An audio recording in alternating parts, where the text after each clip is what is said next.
Greetings! Thank you for lending an ear to The Voice of the Times for Thursday, June 24, 2021. For today's editorial, next administration must keep up railway development.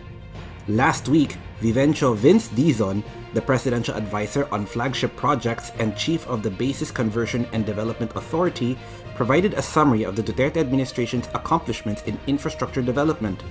Among the 119 flagship projects under the administration's multi-year Build program are a number of rail transport developments. Most of these have already been initiated, but a few will be left to the next administration to undertake. It has typically been the practice of new administrations to review and modify plans left behind by their predecessors, and while there is some continuity, there is never a guarantee that any of the priorities of an outgoing administration will be taken up by its replacement.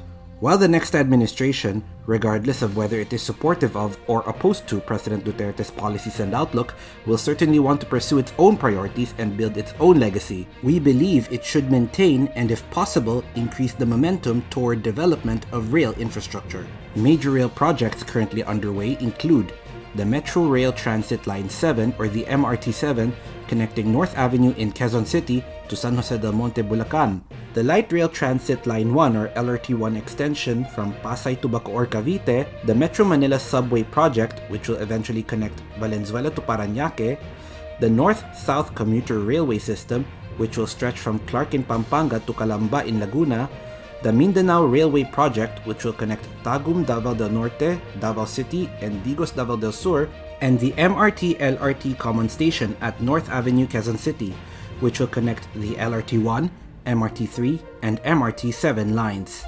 These projects are all in some stage of construction. Some have only recently had preliminary work begun, while others are well advanced.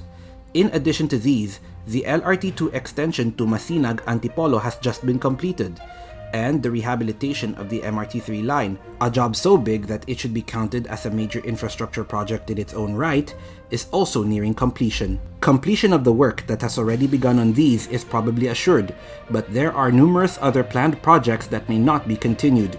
These include additional phases of the Metro Manila Subway, connecting lines to the North-South Commuter Railway, additional phases of the Mindanao Railway to extend it beyond the Davao region, and the Philippine National Railway South Long Haul Project, which would connect Metro Manila to the Bicol region. Even though railway development requires much higher development costs, they offer superior advantages to other forms of transport infrastructure that the Philippines cannot afford to overlook. They are the safest form of mass transportation and the most efficient in terms of passenger movement. They are also significantly more environmentally friendly than any other form of transportation. Fully electric trains have no direct emissions at all, and diesel-powered trains have emissions that are a fraction of those produced by road vehicles, ships, or airplanes moving the same volume of passengers or goods. There is also a historical context for rail infrastructure development. In virtually every country that has made the effort, expanding rail infrastructure, even in the modern era where it has competed with road and air transport, has positively correlated with economic growth. We can see this in examples such as Japan, Taiwan, and South Korea in the post-World War II era, and most spectacularly in China since the 1990s.